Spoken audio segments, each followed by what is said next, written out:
Pemirsa, Indonesia dikenal memiliki banyak ragam jenis kuliner yang menggoda dengan cita rasa yang luar biasa. Aneka gorengan yang kriuk, kudapan manis yang lezat, hingga hidangan menu utama dengan kuah santan yang beragam dan terbuat dari berbagai jenis bahan lokal, seperti daging, ikan, bahkan jeroan. Pemirsa, melihat rupa-rupa masakan Nusantara ini pasti siapapun akan tergoda. Tapi pemirsa, ingat jangan sampai kalap ya. Karena saking nikmatnya, kadang banyak yang tak sadar jika lingkar pinggang dan berat badan turut bertambah akibat pola makan yang tak dijaga. Maka tak heran jika angka kejadian obesitas di Indonesia turut meningkat dari tahun ke tahun. Halo pemirsa Hidup Sehat, apa kabarnya? Mudah-mudahan selalu dalam keadaan sehat ya. Pemirsa, pasti banyak yang setuju nih sama aku. Aku tuh biasanya kalau ke restoran Padang seneng banget makan kerupuk jange disiram kuah gula itu. Itu enak banget. Itu makanan terenak ya nggak sih? Apalagi pakai rendang. Terus belum lagi pokoknya aduh kuah-kuah santan tuh semuanya enak. Tapi tadi aku habis baca-baca artikel tentang obesitas jadi mikir deh. Gimana ya caranya bisa tetap makan enak tapi berat badan tetap terjaga? Penasaran juga kan? Pasti banyak nih pemirsa di rumah yang juga mau kayak gitu. Langsung aja yuk kita tanya sama dokter spesialis jantung dan pembuluh darah. Udah ada di tengah-tengah kita, Dokter Andika Rizky Lubis, spesialis jantung dan juga pembuluh darah. Halo dokter, selamat pagi. Halo, pagi Mbak Intan. Pagi dokter. Ya. Aduh dokter, tadi kan ngomongin soal obesitas nih dokter. Sebenarnya ini berapa sih dokter jumlah kasus obesitas di Indonesia saat ini dokter? Katanya mengkhawatirkan ya dokter ya? Ya, benar sekali Mbak Ina ya. Jadi kalau dari data namanya prevalensi nih, jumlah penduduk yang obesitas. Itu tahun 2023 sebanyak 24% itu penduduk Indonesia obesitas. Dan ternyata sensus terbaru 2024 kemarin ini meningkat jadi 50% orang menjadi obesitas. Dan ternyata 50% itu memang pria dengan obesitas sentral Mbak Intan. Seperti itu. Oh, ternyata memang dari tahun ke tahun peningkatannya cukup signifikan ya dokter. Lumayan ya? Mbak Intan. Oke, nah lalu penyebabnya apa sih dok? Bisa orang berat badan berlebih dan obesitas itu? Terus ada nggak sih dampaknya terhadap kesehatan kalau berat badan kita tuh berlebih dokter? Ya jelas sekali ada ya Mbak Intan ya, terutama nih buat kesehatan jantung dan pembuluh darah. Nah biasanya obesitas ini terjadi karena ketidakseimbangan antara pola hidup, gaya hidup tidak sehat. Jadi misalnya jarang olahraga, pola makan yang salah seperti tinggi kolesterol, tinggi lemak, kemudian juga istirahat yang kurang dan stres yang tinggi. Ini kesemuanya campur aduk akan menimbulkan obesitas Mbak Intan, seperti itu. Oke, nah dampak negatif dari obesitas sendiri itu apa aja dokter? Ya jelas ya, terutama nih buat pembuluh darah kita, jantung dan pembuluh darah. Jadi kalau lemak yang tinggi ini akan numpuk di pembuluh darah, namanya arteri koroner. Di mana kalau sumbatannya ini semakin lama semakin banyak bisa menyebabkan serangan jantung. Nah serangan jantung ini tentunya akan menyebabkan angka kematian mendadak yang tinggi Mbak Intan, seperti itu. Ternyata memang sangat-sangat berbahaya ya dokter berbahaya ya. Berbahaya sekali Mbak Intan buat jantung dokter. kita. Aduh. Dokter, ini ada fakta dan mitos yang beredar dokter. Ada yang bilang katanya seseorang dengan berat badan berlebih itu sudah pasti kolesterolnya tinggi. Ini fakta atau mitos dokter? Jelas mitos Mbak Intan. Oh mitos? Mitos dong. Oh gimana tuh dokter penjelasannya? Memang orang obesitas itu memiliki pola hidup yang nggak sehat. Dan orang obesitas itu belum tentu kolesterolnya tinggi. Tapi orang obesitas ini memiliki gaya hidup yang tidak sehat, tidak seimbang. Di mana dia lebih sering mengkonsumsi makanan berlemak yang tinggi kadar trigliseridnya. Seperti itu. Jadi lama-kelamaan nanti akan menyebabkan penumpukan lemak pada pembuluh darah jantung kita. Oke, nah jadi bukan berarti orang yang berat badan berlebih ini berarti kolesterolnya tinggi, belum tentu ya dokter? Belum tentu, tapi memiliki faktor risiko untuk terjadinya obesitas. Oke, nah aku makin penasaran nih dokter nih. Aku penasaran banget tentang berat badan berlebih ini. Ini gimana sih? Aduh aku tetap pingin makan enak pokoknya. Tapi berat badannya tetap ideal, kolesterol stabil, nggak kena sakit jantung. Itu banyak banget maunya ya dokter. Tapi nanti ya dokter kita ngobrol lagi, pemirsa jangan kemana-mana, tetap di Hidup Sehat. Pemirsa, kembali lagi di Hidup Sehat. Nah, kita masih membahas mengenai obesitas dan juga hubungannya dengan kolesterol tinggi serta kesehatan jantung nih dokter ya. Nah dokter, ini apakah kalau kolesterol tinggi dan tidak dikendalikan dok, ini apa sih efeknya untuk kesehatan jantung kita dok? Ya, tentunya ada ya Mbak Intan ya. Jadi kolesterol ini diangkut dalam bentuk lipoprotein. Nah, lipoprotein ini namanya nanti banyak. Ada yang HDL, LDL, VLD, dan lain sebagainya. Dimana kalau dia mengangkut lemak ke jantung, ini akan menyebabkan penumpukan lemak di pembuluh darah arteri koroner. Nah, penumpukan ini akan menyebabkan reaksi inflamasi yang akan menyebabkan sumbatan pada pembuluh darah jantung. Dimana lama-kelamaan sumbatan ini akan semakin bertambah yang dapat menyebabkan serangan jantung, sehingga ini akan membahayakan. Sebab akan terjadinya resiko henti jantung mendadak atau angka kematian lebih tinggi. Seperti itu Mbak Intan. Oh, jadi ternyata bisa sebahaya itu ya dokter ya? Iya benar Mbak Intan. Oh, tapi dokter ini berarti kita harus selalu aware ya sama kondisi tubuh kita ya dokter. Tapi kan kalau misalnya nih ada orang-orang yang kayak, aku kalau ngaca kayaknya masih oke deh lingkar pinggang aku gitu ya dokter ya. Nah ini tetap masih ada resiko nggak sih dok bisa terkena ternyata diperiksa kolesterolnya ternyata tinggi dengan orang-orang yang merasa tubuhnya juga ideal gitu dokter? Ya benar sekali Mbak Intan, sebenarnya tidak ada korelasi ya hubungan antara berat badan ideal dengan kadar kolesterol. Jadi beberapa pasien saya tuh ada berat badan ideal tapi kadar kolesterolnya tinggi Mbak Intan.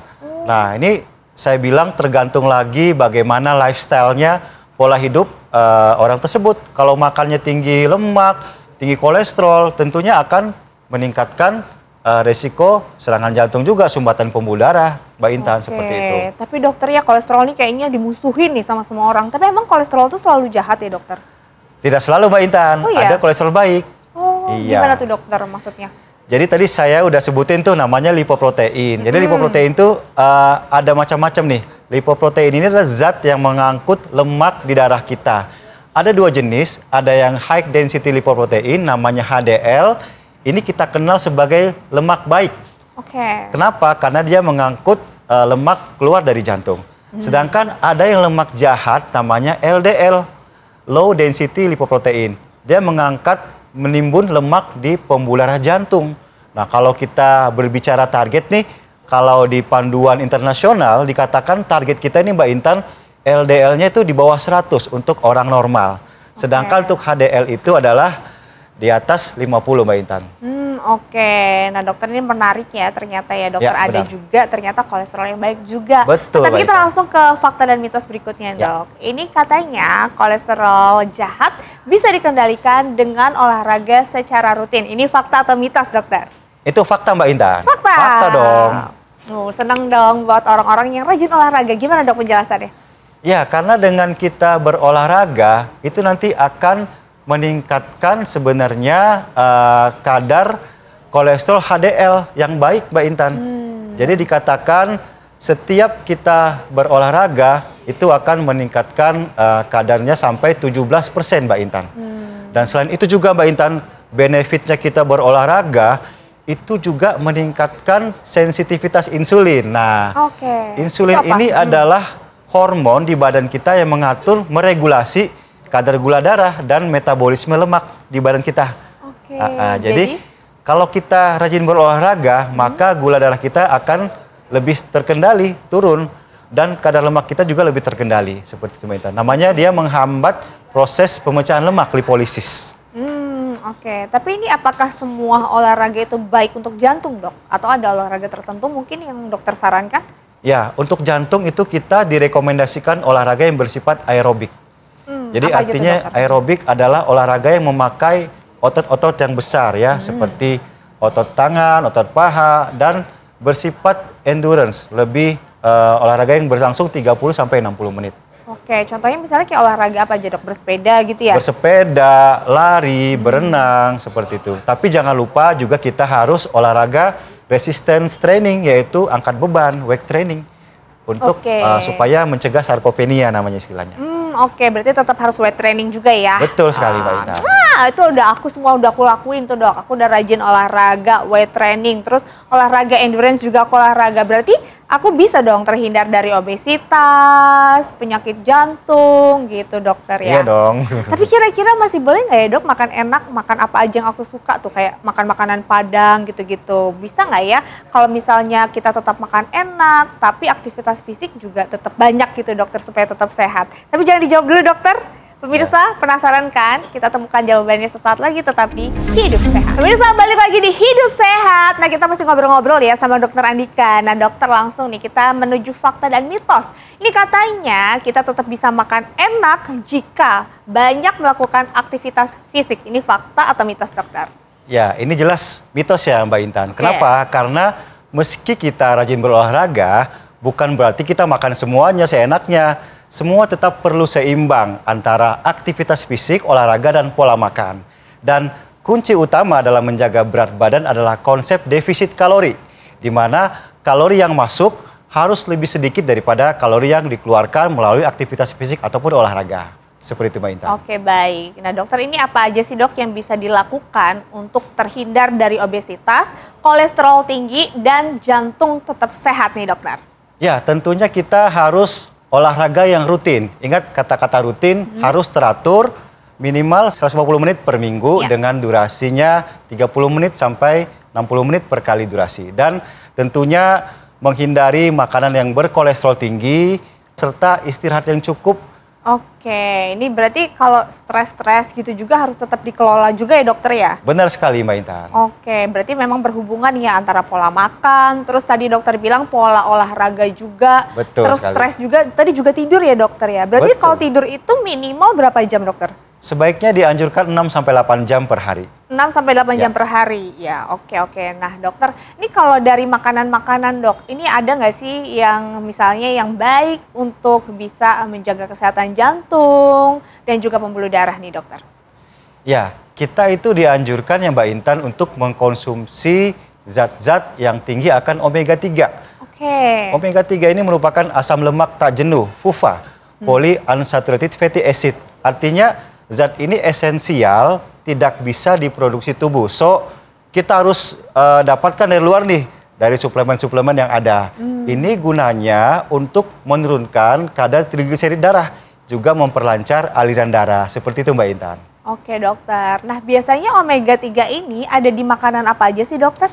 Biasanya pada ikan, kemudian kacang-kacangan, dan lain sebagainya. Seperti itu Mbak. Oke, jadi dari ikan-ikanan, terus juga kacang-kacangan juga ya dokter Ya, ya? betul Oke, sekali. dokter kan selain omega 3 ini ada juga omega 6 dan juga omega 9 ya dokter ya? Ya, betul sekali. Ya, oke, apakah ini juga memang baik untuk kesehatan tubuh dan juga terutama jantung serta pembuluh darah dokter? Ya, tentu sangat baik ya, karena dia bisa menurunkan kolesterol dan kadar trigliserid, sehingga ini juga akan meningkatkan sensitivitas insulin kita sehingga dapat akan menurunkan kadar gula darah seperti itu Mbak. Ya dokter, tadi kan dokter bilang ada omega 3, omega 6 dan juga omega 9 dokter. Nah selain itu tadi ada zat lain apalagi sih dok yang baik untuk kesehatan jantung dan juga pembuluh darah?